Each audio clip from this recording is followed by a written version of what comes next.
좋은 아침입니다. 오늘은 10월 22일 화요일입니다. 즐겁고 감사한 하루 되시기 바랍니다. 오늘 찬양은 약할 때 강함 주시네입니다. 우리 함께 찬양하고 말씀으로 들어가십니다.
예레미야 애가서 오늘 3장 19절부터 39절까지의 말씀을 보겠습니다. 그 예레미야 애가서를 처음 우리가 시작할 때 제가 3장 가운데를 지나가면 절정에 이른다라는 말씀을 제가 드린 것 같은데요. 오늘 말씀이 바로 그 부분입니다. 예레미야 애가서의 전체에서 절정을 이루는 부분이라고 보시면 되고요. 어제 우리가 읽었던 또 그 전에 우리가 묵상했던 그 내용하고는 전혀 다른 분위기의 말씀이 나오니까 오늘 말씀을 함께 좀 들여다보시면서 하나님이 누구신지 어떤 분이신지 함께 좀 고백할 수 있는 기회가 있으면 좋겠습니다. 19절 내가 겪은 그 고통, 쓴 쑥과 쓸개즙 같은 그 고난을 잊지 못한다. 이제 개역 성경에서는요, 고초, 재난, 쑥, 담즙을 여기서 이제 고난이라고 번역했는데 이 네 가지 단어를 얘기했는데 예레미야의 마음을 표현하는 가장 대표적인 단어라고 볼 수가 있습니다. 그러니까 예레미야가 겪고 있는 그 가슴 깊은 곳의 그 슬픔, 아픔, 고통, 그런 것들을 표현하는 단어가 고통, 쓴 쑥과 쓸개즙 같은 그 고난, 이 네 단어라고 좀 볼 수가 있겠죠. 잠시도 잊을 수 없으므로 울적한 마음을 가눌 길이 없다. 그러나 마음속으로 곰곰이 생각하며 오히려 희망을 가지는 것은 바뀌죠? 마음속으로 곰곰이 생각하며 오히려 희망을 가지는 것은 희망이라는 단어가 벌써 나오기 시작했죠? 그러니까 이 희망으로 방향이 돌려지는데 그 중심의 저자는 이런 표현을 합니다. 바로 그 19절에 나왔던 그 고난을 잊지 못한다. 또 21절에 보면 마음속으로 곰곰이 생각한다. 마음속으로, 그러니까 그 마음의 중심으로부터 깊이 되새겨 본다.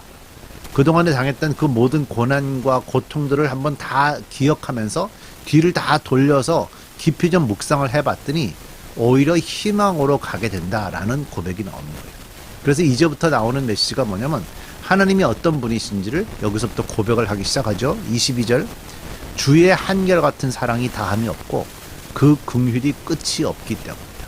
자, 이렇게 갈 수 있었던 배경이 뭐라고요? 자기가 당했던 고통, 쓴쑥과 쓸개죽 같은 그 고난을 잊지 못한다. 다시 기억하고 되새겨보니까 그러면서 마음속으로 마음의 중심으로 내가 깊이 곰곰이 생각을 해보니까 내가 오히려 희망을 가지게 되는 것인데 왜냐하면 하나님이 어떤 분인지 알게 되기 때문입니다. 하나님은 22절 주의 한결같은 사랑이 다함이 없고 그 긍휼이 끝이 없기 때문이다. 하나님의 사랑이 크고 영원하기 때문에 우리가 진멸되지 않는다 그런 표현입니다. 이 사랑이나 자비, 하나님의 사랑이 다함이 없고 뭐 이런 표현은 이 사랑은 이제 한 번이 크다 그런 의미도 있지만 또 이거는 반복적으로 일어난다는 의미가 더 커요. 그러니까 번역을 할 때 주의 한결같은 사랑들이 다함이 없고 내가 이런 일 때문에 사랑을 겪었고 저런 일 때문에 사랑을 겪었고 이런 일 때문에 사랑을 이런 식으로 우리가 삶 속에서 다양하게 사랑을 경험하잖아요. 그런 것들에 대한 얘기를 다 표현하는 겁니다. 그래서 사랑 또는 자비가 반복적으로 일어나는 거니까 한 번만 일어났다. 나한테 너무 큰 게 일어났다. 그것도 포함되지만 반복적으로 뭐 크지 않더라도 계속해서 일어나고 있다. 그러니까 하나님이 얼마나 우리를 한결같이 계속해서 다양한 방식으로 사랑하고 계시는지를 보여주는 거고요. 23절 주의 사랑과 긍휼이 아침마다 새롭고 주의 신실이 큽니다. 아침마다라는 말은 반복적이라는 말이죠.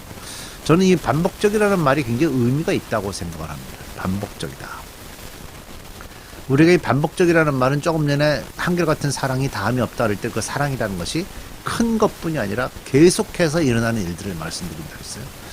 우리가 신앙생활을 잘 한다는 것은 하나님의 사랑과 긍휼을 반복적으로 경험하는 사람이 신앙생활을 잘 할 수 있게 됩니다. 어떤 뭐 복권, 로또가 터지듯이 하는 그런 은혜 말고요. 그런 은혜보다는 계속해서 꾸준하게 오늘도 겪고 내일도 겪고 모레도 겪고 이런 반복적인 그 하나님의 사랑과 긍휼을 경험하신다면 훨씬 더 은혜가 크고요. 그렇기 때문에 고백을 뭐라고 합니까? 주의 신실이 큽니다. 주의 신실이 큽니다. 자, 나는 늘 말하였다. 주는 내가 가진 모든 것. 그러하기에 주께 내 희망을 건다. 주는 내가 가진 모든 것. 주는 내가 가진 모든 것. 저는 이 표현이 참 어려웠어요. 늘 이 표현이 좀 어려웠어요. 근데 이게 이제 저도 이제 뭐 목사로서 살고 있기 때문에 그 말씀을 옛날에 받은 적이 있는데, 아론에게 하나님이 뭐라고 말씀하셨는가 하면, 너는 이스라엘 땅에 기업이나 분깃이 없을 것이나 나는 이스라엘 자손 중에 내 분깃이요 내 기업이니라 하는 표현을 아론에게 하셨거든요. 모세에게 하시지 않았어요. 아론에게 하셨어요. 아론은 제사장이죠. 아론의 집안은 그 가나안 땅에 들어갈 때 하나님이 땅을 기업으로 주지 않았어요. 그들은 먹고 살 수 있는 삶의 터를 준 것이지 그게 재산이 되지 않아요. 그러니까 기업을 주지 않았는데, 그러면서 하나님이 제사장들에게 뭐라고 말씀하신 건가 하면, 하나님이 분깃이고 하나님이 기업이다 라고 말씀하신 거예요. 그러니까 제사장의 집안들은 하나님을 기업으로 삼아서 내려가는 거지 뭐 돈을 많이 벌거나 풍요롭게 살거나 그런 게 아니다라는 거거든요. 제가 목사가 될 때도 이런 얘기들을 이제 많이 듣고 많이 고백을 했는데, 결국 저도 목회를 오랫동안 해오면서 알게 되는 것이 바로 이것인 것 같아요. 어떤 땅을 기업으로 받거나 재산을 받거나 이런 것이 아니고, 하나님께서 하나님 자체가 우리의 기업이 된다는 이 고백이 예레미야도 똑같은 고백을 지금 하고 있는 거죠. 사실 이런 기대감을 품는 것이 신앙생활 하는 겁니다. 25절. 시간이 벌써 많이 갔네요. 25절. 주께서는 주를 기다리는 사람이나 주를 찾는 사람에게 복을 주신다. 여호와를 찾는다는 건 뭐죠? 하나님의 사랑과 긍휼이 반복적으로 일어나는 것을 기대한다. 그러는 거죠. 매일매일. 하나님의 그 사랑과 긍휼이 반복적으로 여러 번 일어나는 걸 기대하는 사람이 하나님을 찾는 사람들이죠. 주께서 구원하여 주시기를 참고 기다리는 것이 좋다. 젊은 시절에 이런 멍에를 짊어지는 것이 좋고, 짊어진 멍에가 무거울 때는 잠자코 있는 것이 좋고, 어쩌면 희망이 있을지도 모르니 겸손하게 사는 것이 좋다. 그 27, 28, 29절 이 젊은 시절에 멍에를 짊어지는 것이 좋고, 무거움 좀 가만히 견뎌라. 그리고 희망이 곧 있을 테니까 겸손하게 멍에를 짊어지고 젊을 때부터 살아라. 이 말은 뭐죠? 결국 젊을 때 멍에를 짊어져서 하나님이 누구신지를 알게 되고 하나님과 가까이 갈 수 있는 기회가 되고 겸손의 삶을 표현하게 되고 예수님에게 자신의 삶의 모든 것들을 맞춰갈 수 있게 되고 그래서 어떤 변화된 어떤 것들이 그 사람의 평생의 삶의 방향을 바꾸게 되는 거예요. 우리가 50살에 그 인생을 바꾼 경우와 20살에 인생을 바꾼 경우의 비교를 보면 할 일들이 얼마나 많이 달라지는지 알 수가 있죠. 지금 그렇게 말씀하고 있는 거고요. 30절. 때리는 사람에게 뺨을 대주고 욕을 하거든 기꺼이 들으라. 주께서는 우리를 언제까지나 버려두시지 않는다. 그러니까 하나님이 우리를 버리시기 위해서 우리에게 징계하시는 것이 아니다. 하나님은 결국 계속해서 우리에게 사랑을 베풀어 주실 것이다. 주께서 우리를 근심하게 하셔도 그 크신 사랑으로 우리를 불쌍히 여기신다. 우리를 괴롭히거나 근심하게 하는 것은 그분의 본심이 아니다. 하나님의 속마음은 우리를 고생시키는 것이 하나님의 속마음이 아닌 거라는 거죠. 하나님은 철저하게 우리가 하나님에게서 벗어났을 때만 권한을 주시는 분이시기 때문에 절대로 버리시지 않는다. 34절. 세상에서 옥에 갇힌 모든 사람이 발 아래 짓밟히는 일, 가장 높으신 주님 앞에서 인권이 유린되는 일, 재판에서 사람이 억울한 판결을 받는 일, 이러한 모든 일을 주께서 못 보실 줄 아느냐. 우리는 이런 일이 일어나면 사실 막 하나님께 기도하면서 왜 하나님 모른 척 하십니까? 뭐 이렇게 하잖아요. 세상에서 옥에 갇힌 모든 사람이 발 아래 짓밟히는 인권이 다 없었죠.